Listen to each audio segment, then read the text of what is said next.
సమాప్తమైనది. యేసు శిలువపై పలికిన 6వ మాట.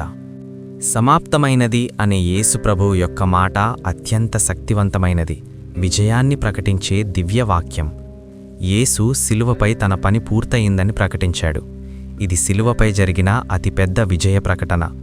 ఇది కేవలం ఒక వ్యక్తి మరణించే ముందు చెప్పే మాట కాదు, ఒక గొప్ప కార్యం పూర్తయిందని చాటి చెప్పే ప్రకటన. సమాప్తమైనది. యోహాను 19:30. గ్రీకు మూల భాషలో దీనిని టెటిలెస్టై అని అంటారు. ఆ రోజుల్లో ఈ పదానికి 3 రకాల ప్రాముఖ్యతలుండేవి. 1. అప్పు తీరిపోయింది, డెట్ పెయిడ్. ఆ రోజుల్లో ఎవరైనా తన అప్పును పూర్తిగా చెల్లించినప్పుడు ఆ రసీదు మీద టెటిలెస్టై అని రాసేవారు, అంటే మొత్తం చెల్లించబడింది అని అర్థం. మానవుడు తన పాపాల వల్ల దేవునికి తీర్చలేని అప్పు పడ్డాడు. ఆ పాపపు అప్పును లేదా శిక్షను యేసు తన రక్తంతో శిలువపై పూర్తిగా చెల్లించేశారని దీని భావం. 2. పని పూర్తయింది, వర్క్ ఫినిష్డ్. ఒక శిల్పి తను చిక్కుతున్న విగ్రహం పూర్తయినప్పుడో లేదా ఒక పనివాడు తనకప్పగించిన పనిని ముగించినప్పుడో ఈ పదాన్ని వాడేవారు. తండ్రి అయిన దేవుడు యేసుని ఈ లోకానికి పంపిన ఉద్దేశ్యం మానవాళి రక్షణ. ఆ రక్షణ కార్యం ఇప్పుడు పూర్తయిందని యేసు ప్రకటించారు.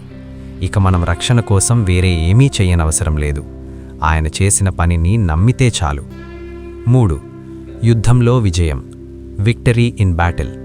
ఒక యుద్ధం గెలిచిన తర్వాత సైనికులు విజయ గర్వంతో ఈ పదాన్ని వాడేవారు. సాతానుపై, పాపంపై మరియు మరణంపై యేసు విజయం సాధించారని ఇది సూచిస్తుంది.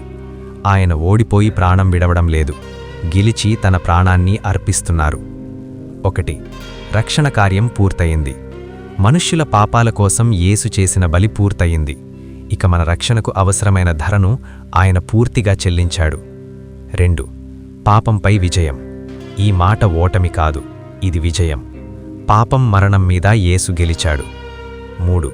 ప్రవచనాల నెరవేర్పు. పాత నిబంధనలో దేవుడు చెప్పిన రక్షణ యోజన మొత్తం నెరవేరింది. 4. దేవునితో సంబంధం తిరిగి ఏర్పడింది. మన పాపాల వల్ల దూరమైన దేవునితో సంబంధం ఇప్పుడు తిరిగి సాధ్యమయ్యింది. ఈ మాట మనకిచ్చే ధైర్యం.